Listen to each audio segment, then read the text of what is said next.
প্রতিষ্ঠানে নিয়ম আছে, নীতি আছে।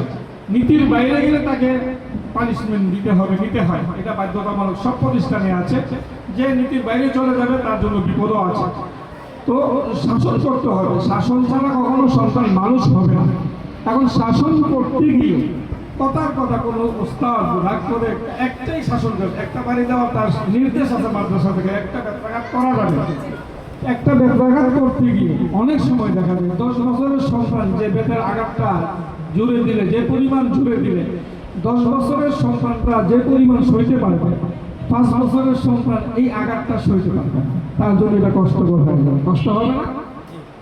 এরকম যদি হয়, এটা ওই 5 বছরের সন্তানকে কতটুকু জুড়ে বেত্রাঘাত করলে তার সইতে কষ্ট হবে। এই জন্য যে উস্তাদ তাকে এই জুড়ে বাড়িতে দিবে, আল্লাহর কাছে তার জবাব দিতে হবে। আপনাদের কাছে ছাড় পেতে পারে, আপনারা দয়া করে ছেড়ে দিতে পারবেন, কিন্তু আল্লাহর কাছে তার এই জবাবটা অবশ্যই দিতে হবে। এই জন্য প্রত্যেক প্রতিষ্ঠানের কর্তৃপক্ষ এই বিষয়গুলি খুব কঠোরভাবে উস্তাদদেরকে বলে রাখে।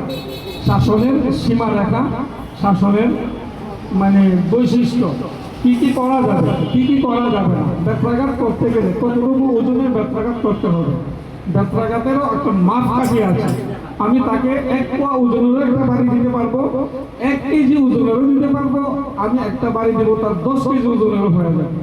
এটা আমার হাতে শক্তি আছে, আমি দিতে পারবো। কিন্তু যদি আমি তার শাসন যেটা করবো, যে সমস্যার কারণে, যে অন্যায়ের কারণে, যে দোষের কারণে আমি যে শাসনটা করবো, শাসনের মাপকাঠি আছে।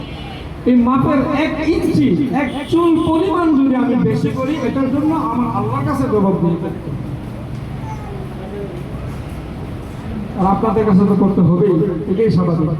তো তারপরেও কোনো কোনো সময় দেখা যায় ওস্তাদ একটা বেত্রাঘাত করছে, হয়তো লাল হয়ে গেছে, ফুলে গেছে, কালো হয়ে গেছে। তো কালো হওয়াটা, লাল হওয়া, ফুলে যাওয়া, অনেক সময় ফেটে রক্ত বের হয়ে যায়। বের হয়ে গেলেও আপনি কখন চিন্তা করবেন যে আমি অভিভাবক, আমার কাছে সন্তানটা যখন বাসায় আসে শুক্রবারে, একটা দিনের জন্য আসে, তার জ্বালা যন্ত্রণা আমরা ফ্যামিলির 10 জন অতিষ্ঠ হয়ে যায়।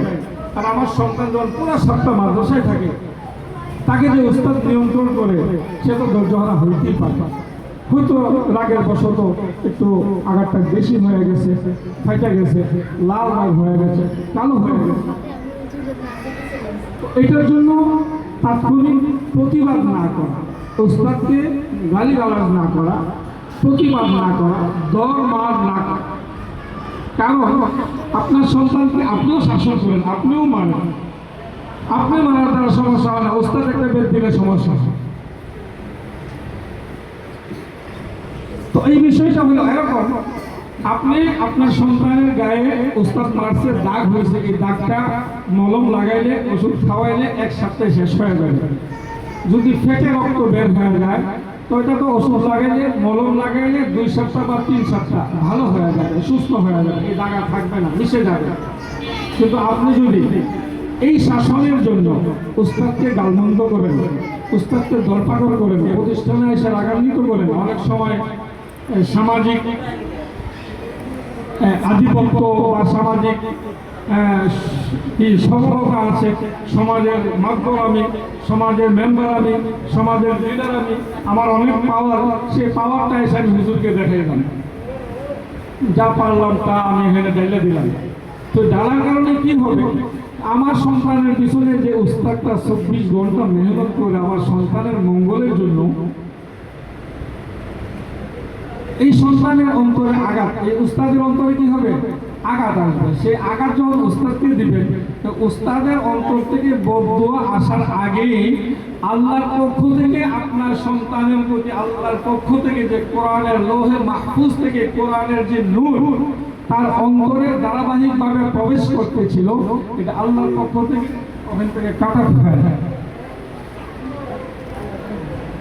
যখন আল্লাহর পক্ষ থেকে এটা বন্ধ হয়ে যায়, তখন আপনার সন্তানের আস্তে আস্তে অবনতি হইতে হইতে এক পর্যায়ে লাইন ছেড়ে দেবে। লাইন ছেড়ে দেওয়ার পর তাকে আপনি না পারেন আলিয়াতে ভর্তি করলে জোর করে 1 বছর পড়বে, 1 বছর কোনো রকম পড়াইয়া দেখবেন যে আরো বেশি ক্ষতি হয়েছে। এখন জোর করে নিয়ে স্কুলে ভর্তি করবেন, দেখেন স্কুলে জোর করে 1 বছর পড়াইলেন, তারপরে দেখলেন যে টাকা পয়সা খরচ হচ্ছে, পড়ালেখা হচ্ছে না। এক পর্যায়ে গার্জিয়ান তার দায়িত্ব ছেড়ে দেওয়ার পর সে রাস্তাঘাটে চলাফেরা করতে করতে এক পর্যায়ে বিড়ি সিগারেট হিরোইন যা আছে নির্দ্বিধায় সব ধারণ করতে বাধ্য হয় এবং করে। আর করার কারণে এরকম ছেলে রাস্তাঘাটে হাজার হাজার পাওয়া যায় না। এগুলি কারণে সমাজের মারাত্মক ক্ষতি হয়।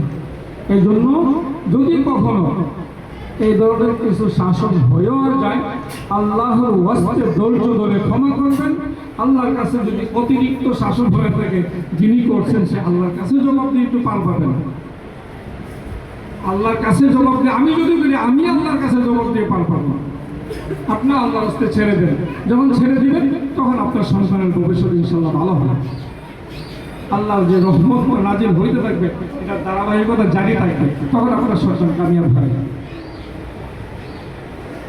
তো এলোমেলো কিছু কথা বললাম, এগুলির উপর আমল করার চেষ্টা করবেন। আর প্রাইভেট প্রতিষ্ঠানগুলি প্রতি মাসে রানিং মাসের বেতন 10 তারিখ বা 15 তারিখের মধ্যে পরিশোধ করা, এটা উত্তম। কারণ প্রাইভেট মাদ্রাসাওয়ালারা কারোর কাছে কালেকশন করে না, এক্সট্রা কোনো ইনকাম নেই। মাদ্রাসার বাড়ি ভাড়া দিতে হয়, উস্তাদদের বেতন দিতে হয়, সবগুলি এর থেকেই দিতে হয়। এই জন্য বেতনগুলি ঠিকমতো পরিশোধ করবে।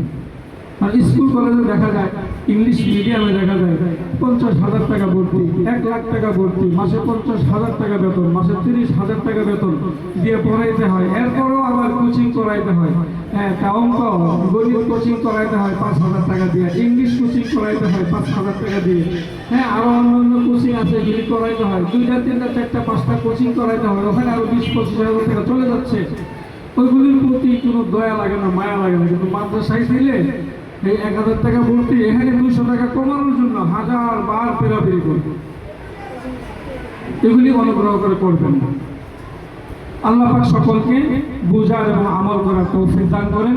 যে সন্তানদেরকে আল্লাহ পাক কবুল করেছেন, তারাই মাদ্রাসায় এসেছেন, আল্লাহ পাক তাদেরকে কোরআনের পুরাপুরি ইলম আল্লাহ পাক দান করেন, তাদেরকে হক্কানি রব্বানি হিসাবে কবুল করেন। সকলে বলেন আমিন।